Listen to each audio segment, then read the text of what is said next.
Hello boys and girls, and welcome to my preview and predicted lineup for tonight's game against West Brom.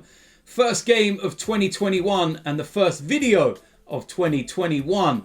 Let's hope this year is certainly a lot better than 2020. This is a very, very big game for us. Given the fact that we've just won 2 on the bounce, it's an opportunity to win 3 in a row. And if you would have said that before the Chelsea game, I think everybody would have thought that you're actually delusional. But we've got a couple of wins under our belt, including that game at Chelsea, a tough away trip to Brighton. And this one is going to be just as tough. I know that West Brom are sitting second bottom in the Premier League, but they do have a new manager. And it just depends which team turn up on the day. Now, Sam Allardyce has been in charge for 2 matches. If you look at them last time out against Leeds United, you'll sit there and say very, very comfortable for Arsenal because Leeds battered them 5-0. But then you look at the game just before that and they drew at Anfield. How on earth can you draw at Anfield and then get battered at home by Leeds United? Absolutely staggering. It's very, very evident what West Brom want from Sam Allardyce as manager. And that is to stay in the Premier League. He sets up his team with low blocks and they try to be resolute. Against Liverpool it worked. They stayed in the game. They then started creating some chances themselves in the second half and they got the equaliser. Against Leeds United, everything that could have went wrong. Opening 10 minutes, what you don't want as a manager when you need your team to be tight, be resolute and to be very compact and not make any mistakes is make a mistake. And the own goal was just staggering. And what that does, it changes the whole complexion of the game. It means that West Brom can't be as deep as what they may have liked. Being the home side, they have to come out and be a bit more expansive. And what it does to teams like Leeds United, who are very good in an attacking sense, is give them the opportunity to score more goals. Once the second goal goes in, it's effectively game over. And then the floodgates open. We're going to have to be very, very smart in how we play this. We're going to have to be, very tight ourselves in terms of, the way we approach the game. But use the attacking, threat that we have and go and try and score some goals. And go and get the 3 points. Because I'm looking at this and I'm thinking to myself, right, next up is the FA Cup. But in terms of the Premier League, we have Crystal Palace at home and then Newcastle at home next. If we can win this game, we've got the opportunity of going into those 2 games and making it 5 wins on the bounce in the Premier League. That would be absolutely massive for us before we hit a run of games where things might get a bit more difficult. Because after that Newcastle game in the Premier League, we play Southampton away, Manchester United at home, and then Wolves and Aston Villa away.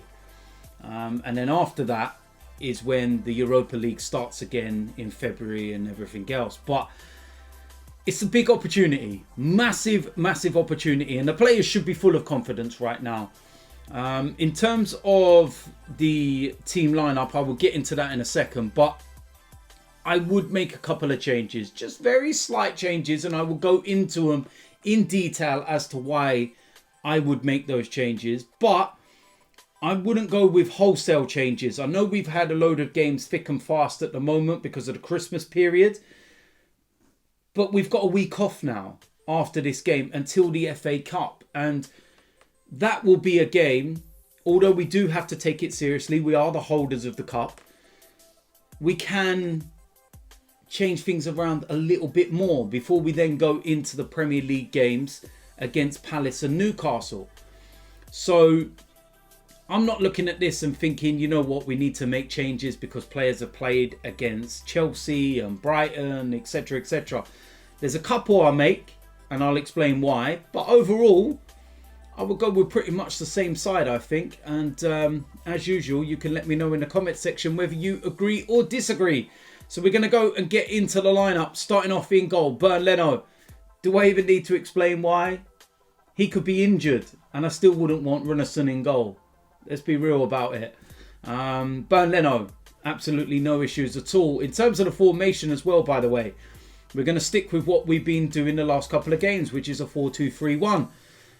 First of all, in the right-back position, I'm going to go with Hector Bellerin. And I think that his performances in the last couple of games have warranted him playing in the game. So I've got no problem with it, and that's what I'm going to go with. Now, in the left-back position, I'm going to go with Kieran Tierney.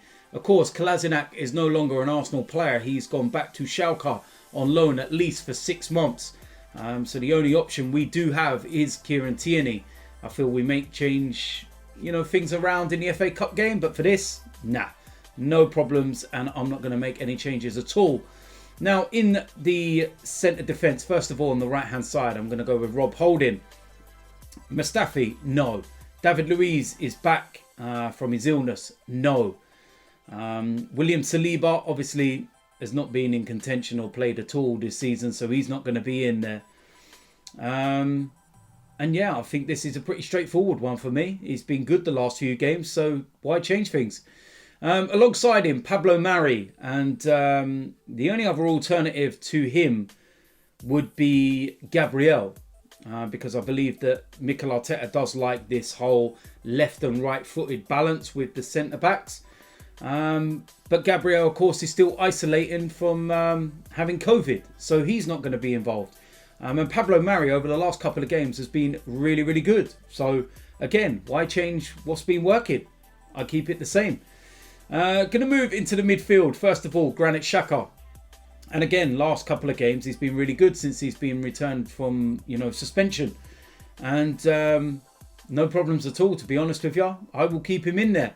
Alongside him, this is where I would make a change for this game. Mohamed Elneny has been there the last couple of games, but I would like to see Dani Ceballos in this game.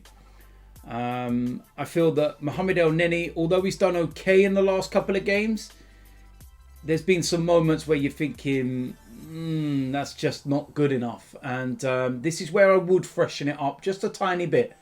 And I would take Elneny out and I would put Dani Ceballos in. Now we move into the attacking three. First of all, on the right-hand side, I'm going to go with Bukayo Saka. I wouldn't change this.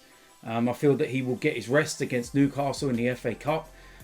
Took a knock against Brighton, but he has been declared fit for the game. And I think this one's pretty self-explanatory. He's been excellent over the last couple of games, and he's one of the star players in the team at the moment, so I wouldn't change it and I would keep it as it is. In the middle of the three, the attacking midfielder, I will stick with Emil Smith-Rowe, and I think the last couple of games he's been really good, both very contrasting performances. I think against Chelsea it was more attacking and more guile involved in his game and the creativity, whereas the Brighton one was about hard work. And getting stuck in and doing all the dirty stuff for his teammates. And I like that side of his game. And I thought he'd done really well. And he deserves another opportunity for this. On the left-hand side of that three, this is where I am going to make a change. And I'm going to put Pierre-Emerick Aubameyang. Now, I know instantly everyone's going to go, Martinelli. The reason why I would change things now is because Martinelli has just returned from a very, very serious long-term injury. Let's use our heads for a moment here. This is not a lad, in comparison to Saka, that's had no injury and has been playing and everything else. And it wouldn't matter really playing him for 60, 70 minutes of this game. I just feel that with him coming back from such a serious injury, playing 45 minutes against Manchester City, and then also picking up a knock in that game, which actually forced him off. Playing 70 minutes against Chelsea, playing another 65 minutes or so against Brighton, all within the space of a week. Given the intensity that he plays his games at, I feel that this would be the right game to maybe bring him out of the starting 11. He would be perfect to bring on with around about 20 minutes to go. And I feel that with him, given the extent of the injury that he did have, this is why I feel that we need to have an air of caution about it and don't overuse him. Nothing wrong with the replacement in Aubameyang. People will sit there and have their, thoughts and opinions on the way he's playing at the moment. I don't think his game against Brighton was that bad. And look, at the end of the day, if the ball falls to him in the right places, he's still our best finisher. So I don't think it's a bad replacement at all. And I just feel that Martinelli, for the reasons that I've explained, just comes out of the side for this one. And I would start Pierre-Emerick Aubameyang. Now up front, as the main striker, Alexandre Lacazette. And one thing we didn't realise before the Brighton game is that he had a bit of a back injury, which is why he was not starting that game. Now, when Mikel Arteta had made the decision to put him on the bench and to start Aubameyang, you saw how quickly everyone reacted on social media. But little did anybody know, there was a reason behind it. And the reason was that he was carrying an injury. So it just shows that the manager does know best. But Lacazette, he's scoring goals right now. And I haven't heard or, see anything about this back injury. So I presume that he'll be absolutely fine to start. Came off the bench and scored against Brighton. Scored against Chelsea. And when you've got a goal scorer who's scoring goals, you play them. That's very, very simple. That, when they're in that kind of form, let them continue and let them, just go out there and express themselves and put themselves on the score sheet. And it'd be a big game. And I think that Lacazette brings so much to the side. And given the way that West Brom will set up, he could be very key in bringing the rest of the players into play. So that's what I would go with. And there we go. That is my predicted lineup. As usual, let me know in the comment section what you think about that lineup. Do you agree or disagree? I think it's very evident that we're going to stick with this 4-2-3-1 formation. In terms of the personnel changes, 2 that I have changed, and that is bringing Dani Ceballos in ahead of Mohamed El Neni and Pierre-Emerick Aubameyang on the left-hand side ahead of Martinelli. Now, I've explained my reasoning behind the Martinelli situation, and I want everyone to use their brain for half a second before they start screaming in the comment section, how can you take out Martinelli? Think about it, all right? And the one thing we don't want to do is overuse him and rush him too much when he's just returned from a very serious injury and then he has a breakdown and then we can't use him at all, because that would be the worst thing. So Thomas Partey as well, briefly mention him. He is back in full training, but judging by the press conference, he's not going to be in contention for this game. And I do believe that the FA Cup tie against Newcastle, or maybe the Premier League game after, he will definitely be in contention to starting again, which is brilliant, brilliant news all round. So, yeah, listen, there we go. The first video of 2021, the first game of 2021. Let's hope we can get 3 points on the board, and let's hope if we can continue to climb up the table.